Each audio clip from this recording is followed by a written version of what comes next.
कर मूले तू गोविंद प्रभाते कर दर्शनम।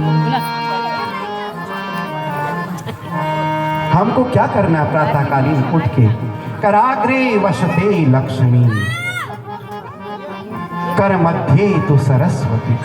कितने लोग उठ के अपने हाथों को देखते हैं? हाथ उठाइए जरा और सत्य बोलिएगा। कहते हैं आपको कैसे देखना है? सुनिए, ऐसे देखना है, मैं बता रहा हूं। कराग्रे वसते लक्ष्मी, कर के अग्रभाग में क्या है? पहले सर्वप्रथम अपने अग्रभाग को देखना है। ये जो अग्रभाग आपका है इसको देखना है माताओं। कहते हैं कराग्रे वसते लक्ष्मी।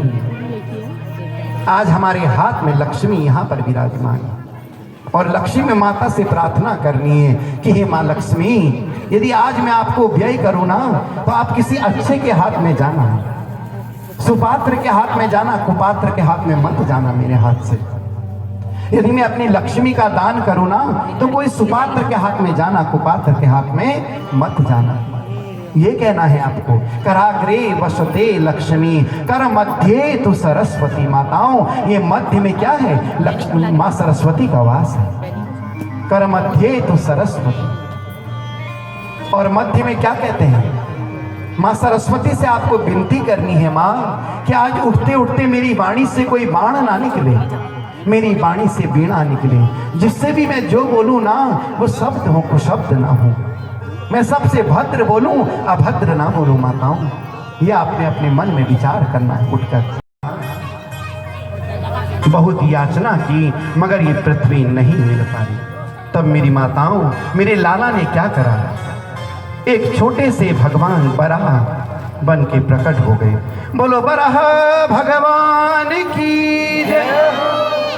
भगवान बराह बन के आए और हिरण्याक्ष का वध किया और पृथ्वी को उसके स्थान पर स्थापित कर दिया। माताओं, कहते हैं जो लोग अपना गोत्र भूल जाएं ना, ऐसे लोग जो अपना गोत्र भूल जाएं, यदि वो एक बार स्वयंभू मनु और शतरूपा का नाम ले लेना तो पूर्ण हो जाते हैं। उनको अपने गोत्र का उच्चारण करने की जरूरत नहीं है। और आज क्या बताया उन्होंने? कहा शतरूपा का नाम ले लो तो पूर्ण हो जाता है। संसार में सबसे पहले दो ही आए। इस संसार में कौन आए? दो जने सर्वप्रथम आए, स्वयंभू मनु और शतरूपा। और इनके दो पुत्र हुए और 3 पुत्र हुए, पुत्रियां हुई। माताओं, कहा पुत्र कौन हुए? प्रियवत हुए, उत्तानपाद हुए। और पुत्रियां हुई देवहूति, आहुति और प्रसूति। ध्यान से सुनिएगा माताओं, आपको ये ना लगे कि व्यास जी ने नहीं सुनाया, आपके कानों पे पड़ना चाहिए। और यहाँ से मैं पूछूं तो आप बताएं कि क्या था, इसलिए ध्यान से सुनिए। कहा प्रियवत और उत्तानपाद, देहूति, आहुति और प्रसूति। और इनमें ही सारा संसार है माताओं। भक्तों और ब्रह्मा जी की छाया से एक ऋषि उत्पन्न हुआ। पत्नी को ये नहीं लगेगा कि मेरा पति इतना बड़ा काम करके लाया। आप उनकी नजर में एक समान है, वो आपको रोज एक दृष्टि से देख रही है। और यदि आप कितना बड़ा काम कर लीजिए, पड़ोसी ये नहीं सोचेगा कि इतना बड़ा काम कर आए। कल भी मैंने आपको बताया, आजकल मनुष्य किससे अपने सुख से सुखी नहीं है जितना दूसरों के सुख से दुखी है। ये मनुष्य कैसा है? अपने सुख से इतना सुखी नहीं है जितना दूसरे के सुख से दुखी है। माताओं, इस 84 लाख योनियों में बड़ा सुंदर मानुष जीवन मिला। इस जीवन में आकर हमने अपने हाथ में आए हुए अमृत को नहीं गिराना है। माताओं, हमें हरि नाम संकीर्तन करना है। भगवान कहते हैं देहूति, ऐसे व्यक्ति का आप संग करो, मेरी प्राप्ति हो जाएगी। आप दया करो, संतों का रमण करो। आगे मैया को बताया अष्टांग योग।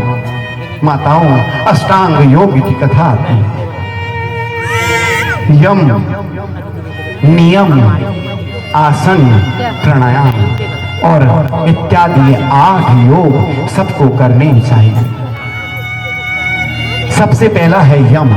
सुनिए, यम कहते हैं इंद्रियों को मारना ही यम है। माताओं, ये सारी इंद्रियां आपको बोलेंगी कुछ करो, उसे रोकना है, उसे यम कहते हैं।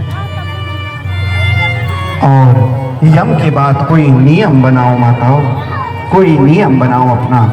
नियम कहते हैं होना चाहिए।